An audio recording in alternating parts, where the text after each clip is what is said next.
Hi, this is historian Maxine Keown of TramoreTimes.com.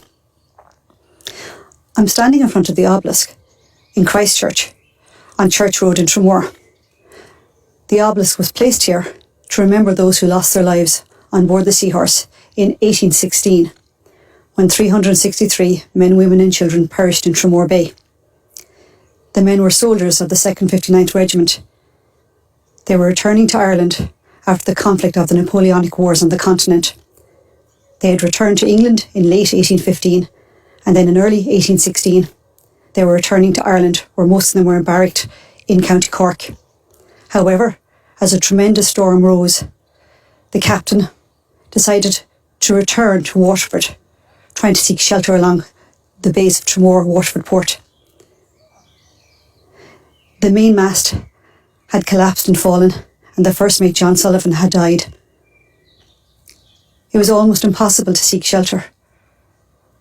And as the ship limped across Tramore Bay, seeking to find shelter in Waterford Port, it collided with sandbanks.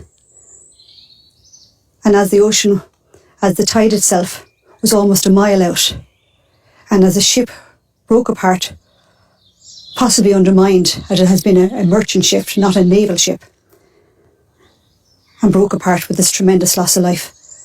There are a number of markers in Tramore that mark the Seahorse, or the tragedy that is known as the Seahorse in Tramore. There's a second marker here in Christchurch.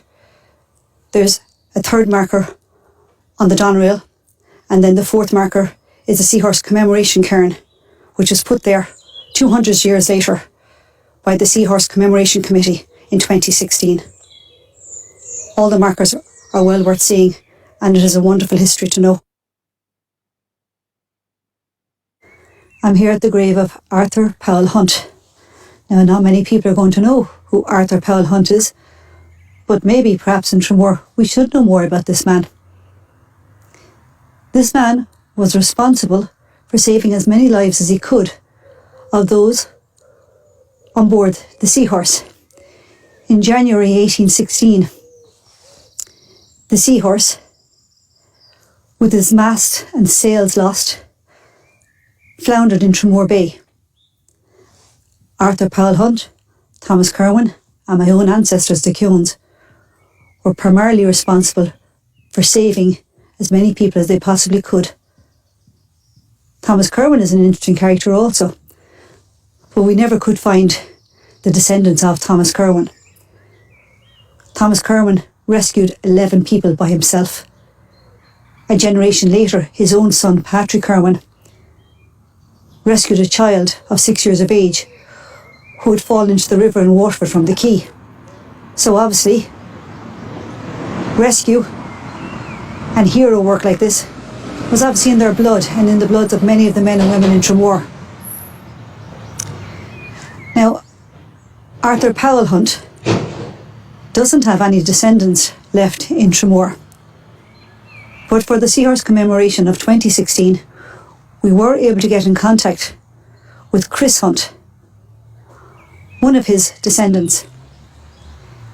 He attended our commemoration from Detroit. He also was a wonderful piper and played at the commemoration, and we would always be grateful. So Arthur Powell Hunt, Thomas Kerwin and others, we will always be grateful to all their efforts. As far as I know, from all those who were involved in the rescue of the Seahorse, only the Keown family and my own family are the only ones that remain. We were never able to trace the Kerwins. We thought that we had traced some of the Morrisseys. At least we do know where Arthur Powell Hunt's descendants are. They're in America and elsewhere. But he's somebody worth remembering for sure.